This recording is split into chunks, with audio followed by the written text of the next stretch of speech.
Preparing for this trip was first of all, I was on Skype from all over Europe, countless cyclist blogs read thoroughly to find information and dream a little, almost 2,000 companies emailed and 36 deals with sponsors and partners, a million extremely generous donors,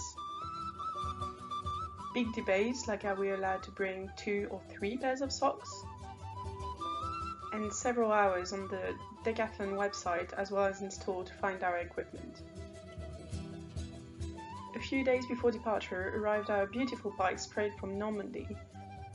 After a few complications to pack them for the flights, on the 10th of January we were ready to go and we all took off for Ushuaïa airport.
Every morning when we wake up, we have to roll our sleeping mats and put away everything, so our sleeping bags and all our clothes in our bike bags.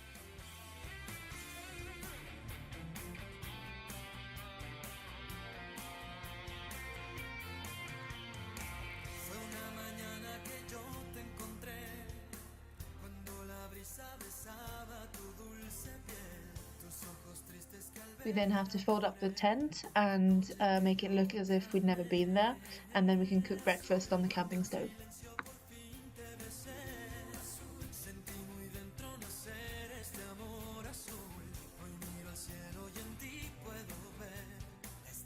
And with breakfast, we then prepare our bikes. We then get back on our rides for a new day, and some mornings are easier than others. Every morning we'd start by doing an hour and a half, and then we'd have a little break for a snack and a nice stretch. Another hour of cycling later, we'd look for a nice spot to have lunch, and the lunch break would be a very nice time to relax, maybe write in your notebook or even have a little snooze. After between 2 and 4 hours of cycling in the afternoon, we'd start looking for a place to stay the night. So if we were going to wild camp, a place that was isolated, that you can see from the road and with an access to water. And if we were in an urban area, we would ask people whether we could pitch our tent in their garden and use their tap. Or sometimes we did stay at fire stations or police stations. It depended every night where we were. When wild camping, we would look for a place that was close to water and that can be seen from the road, which is really important for our safety. And we needed water, well, to wash ourselves and cook and drink, obviously, and to do things like the washing up in an acrobatic way sometimes. We would normally cook with our petrol stove, or whenever possible, we would light a fire and cook with the fire. In Patagonia, there are many places where all cyclists stop for the night. So, for example, this is the Pink House, where all the walls are covered in graffiti with all the cyclists who have come by.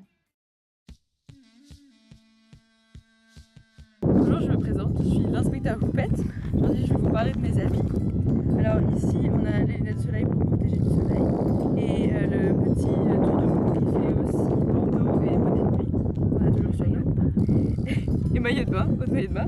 Ici, on a la petite chemise pour protéger du soleil et en dessous, on a le polo pour protéger du soleil. Mais je vous montre que le polo il est à l'envers parce que ce matin, comme tous les matins, je me suis habillée. Et ensuite, j'ai une genouillère et pas deux pour plus de style. Voilà. Life hasn't always been easy for our cotton shirts. Indeed, sewing became a daily activity, but being short on cloth, we had to make patches using clothes labels or anything we could find. This ended up with us buying these lovely tops.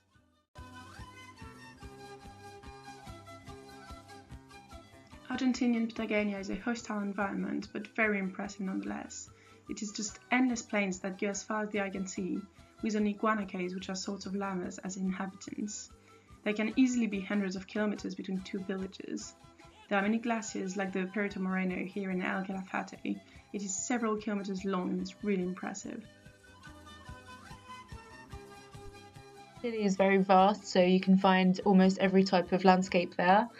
So this is the Carretera Austral, which is a path that's 2 weeks long on a bike, and it's almost all unpaved, so just sand and stones. More or less in the center of Chile, there's a region which is the lake region, and which is basically a campus paradise. In the north of Chile lies the Moon Valley in the Atacama Desert, and there you can find lots of salt desert, so where everything is white and the surface is just salt. We swam in lagoons that were saltier than the Dead Sea. On our way to Santiago, we stopped in Valparaiso, which is a city where all the walls are graffitied or painted.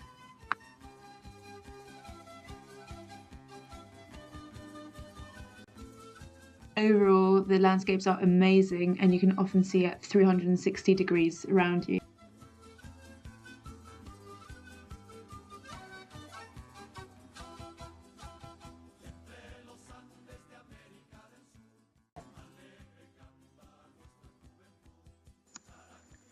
Bolivia, a fantastic country where the simple task of going grocery shopping is an adventure.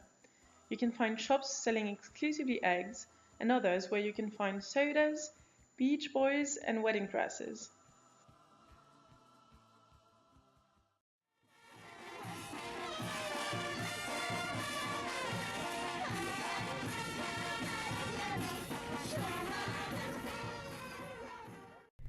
Mais du coup, en fait, les sorties de la ville sont bloquées. Et donc là, je sais pas depuis combien de temps on est dans ce minibus sans arriver à sortir.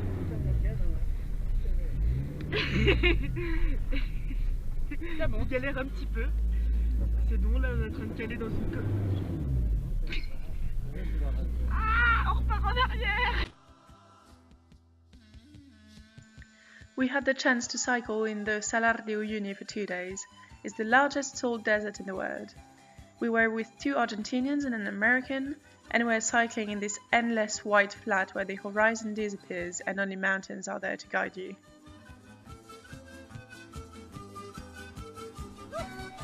We had a quick dip in the Lake Titicaca because in the winter it is pretty cold. After that, we headed to Choqquequirao, which is an Inca site similar to the Machu Picchu but wilder. And to go there, we had to do continuously 50 kilometers uphill, 50 kilometers downhill. The only way to get to Choqquequirao is to go down and up across a valley on a tiny path of earth, 1,500 meters each side, which takes 2 days. And getting to Lima, that was pretty easy. 150 kilometers downhill, no need to pedal.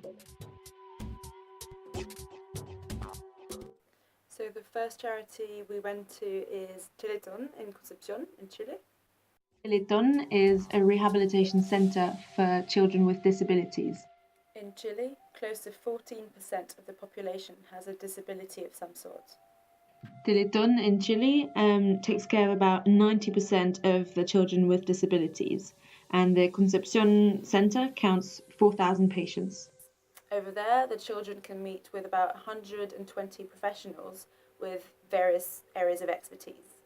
On site, most of the time we were helping the sports teacher, the art teacher, and the occupational therapist. Thanks to your help, Water Wheels was able to buy 2 rowing machines for the centre. Our second charity stop was at Red de Alimentos in Santiago. Red de Alimentos is an intermediary between large food companies and charities. So every day they receive large quantities of food that can have, for example, packaging problems or short best by dates, and they redistribute them to their partner charities. So they've got about 200 of them around Santiago. To give you an idea, every month they deal with roughly 400 tons of food. So every day there are between 15 and 20 charities who come to the warehouse to collect their orders. That can be anything between 1 and 30 pallets. So our main activity when we were in Santiago was to help in the warehouse to prepare these orders. We also went to visit several of the partner charities of Red de Alimentos in Santiago, and it was great to see how diverse their partners are. Red de Alimentos follows their partner charities very closely to ensure that the food products they give them do go to the people in need they are aimed for. Water Wheels' donation to Red de Alimentos was used to fund part of the construction costs of a new cold chamber to allow La Red to receive, stock and redistribute fresh products in good conditions. Corazón del Bosque is the Bolivian branch of a French NGO, and they work in the region of Los Yungas, which is a region where there's a lot of coca production, and it's not sustainable for the environment. It's very lucrative short term, but it drains the soil. So Corazón del Bosque works for the development of other types of agriculture, for example, coffee or beekeeping as well. And with them, we helped in schools to educate children about sustainable development. We sold products on the market, and we helped with the beekeeping. So Water Wheels financed beekeeping equipment for them, as well as a van or part of a van for them to reduce their transport costs. It was a very special 2 weeks, and we were in the middle of the jungle.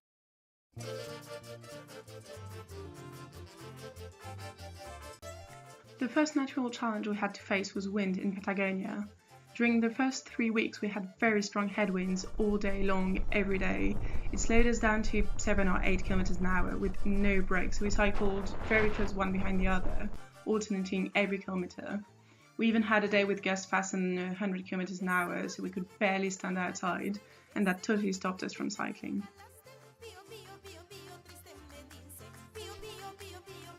So the word ripio designates any road that's not paved, so that's made of just rocks or earth or sand. It's very difficult to navigate. It's very hard on the joints, especially since we didn't have any suspension on our bike, and it loosens all the screws and the bolts on our bikes that we had to tighten all the time, and it opens every pot of food in our bags.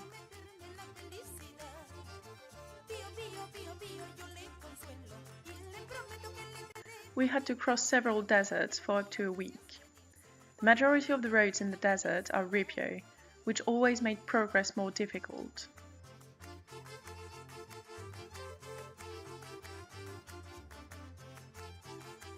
A big challenge was to manage to hide at night, forcing us to go far away from the road and making us use paths that didn't really exist. One of the other main challenges in the desert is obviously water. Each time we had to count exactly where would the next refilling point be and stock up accordingly, carrying up to 18 liters of water between the 3 of us.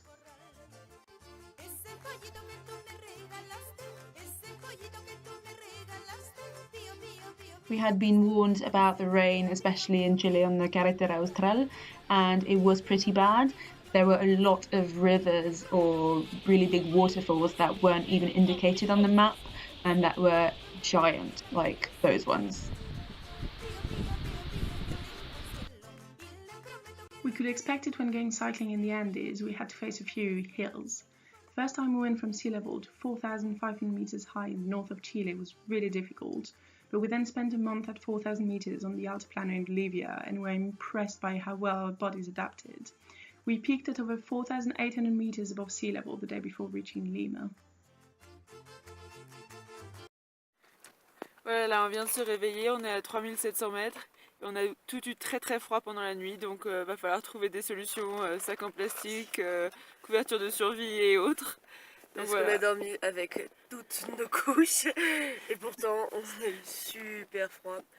Et là genre on n'ose pas encore trop sortir de la tente parce que ça fait un peu peur. Mais du coup ouais, on va voir pour la suite. Allez, il faut sortir de la tente. Voilà, il est 7h du matin, on est à 4050 mètres je crois. On a eu un peu froid pendant la nuit malgré tous nos trucs de couverture de survie, bouillotte et tout. Et là on va prendre le petit déjeuner dans la tente parce qu'il fait vraiment trop froid dehors, mais l'eau est congelée. On a 2 gros glaçons à la place de nos bouteilles d'eau qu'on passait la nuit dehors, donc il va falloir décongeler tout ça pour pouvoir prendre le petit déj. Et du coup Emma couve. Voilà. Là on est à la Combrée à 4470, il neige, il y a des bruits d'orage, voilà donc il faut juste qu'on descende le plus vite possible avant de se congeler.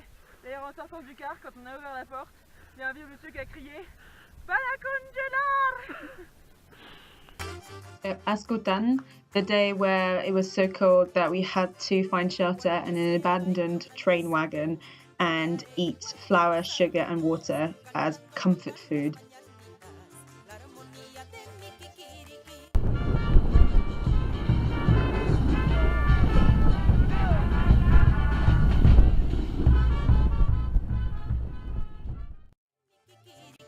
In Cusco in Peru, we got to take part in 2 feasts, the Corpus Christi and the Inti Raymi. For the Corpus Christi, statues of saints and virgins from the different neighborhoods are taken in pilgrimage all the way to the cathedral. The Feast of the Inti Raymi, which means the Feast of the Sun in Quechua, is an Inca religious ceremony to celebrate the winter solstice.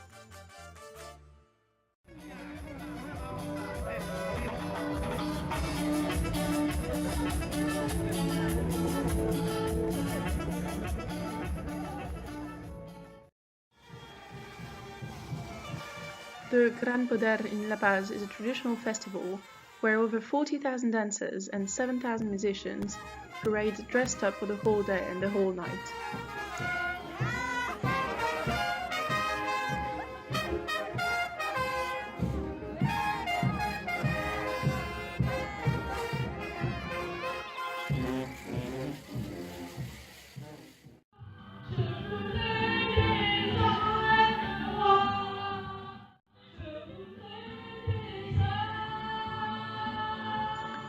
Finally, we cannot finish this part about the local festivities without mentioning the Chilean passion for karaoke.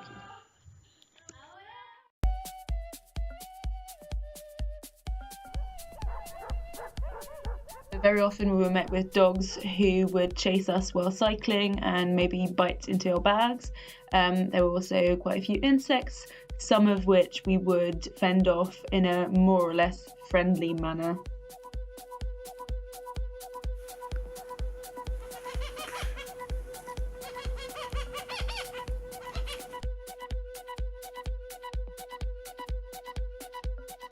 We also got a few chances to see animals we'd never seen before.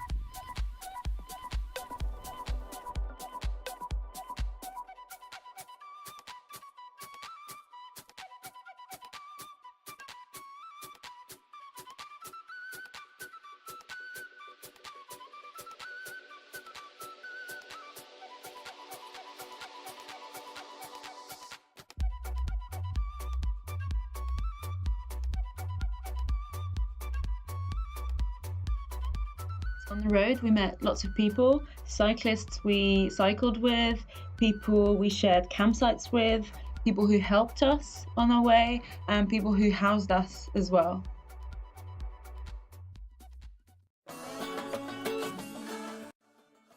During these 6 months, we had the chance to discover extremely diverse natural environments, like the Bolivian jungle here at Corazón del Bosque. Here is the Moon Valley in San Pedro de Atacama, north of Chile, They are incredible salt galleries that are naturally formed in the rock.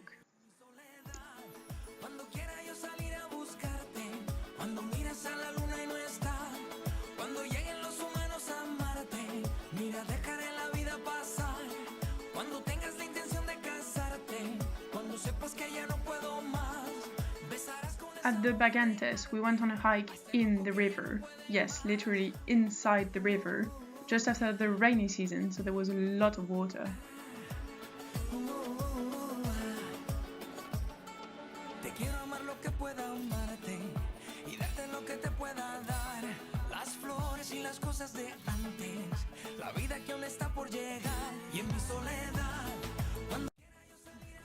Je suis en train d'emballer mon vélo pour prendre l'avion. Notre avion est après-demain matin, à 9h du matin. Et il faut qu'on emballe tout pour que les vélos prennent l'avion avec nous pour rentrer en France. Voilà, c'est la fin. On est arrivé à Lima. Et c'est l'heure de ranger nos petits vélos qui nous ont accompagnés pendant 6 mois. On commence à réaliser tout doucement que c'est fini. Voilà. État d'esprit. Et tu pars dans quel état d'esprit? Tu rentres dans quel état d'esprit? Un peu triste que ce soit fini, contente de retrouver tout le monde, mais voilà, prête à repartir, en sachant qu'on va ressortir ce vélo un jour pour repartir voyager, on espère. Une déclaration? Alors papa, maman, je rentre 6 mois et je me repars en Asie.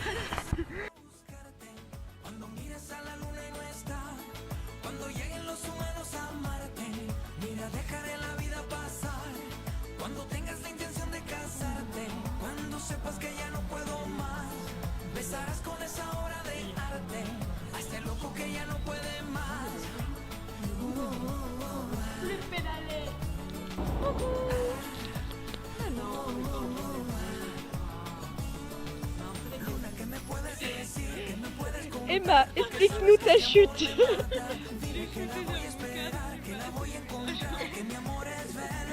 Voici P passe 2. P passe 1 est au Chili. Et voilà. Ce petit bonhomme est mon petit frère capillaire car il est tout roux et gros. You should note that the 4 of us, with the same shoes, the same socks, the same trousers, the same polo shirts, the same jumpers, the same coats, the same handbags, we were very often taken for clones.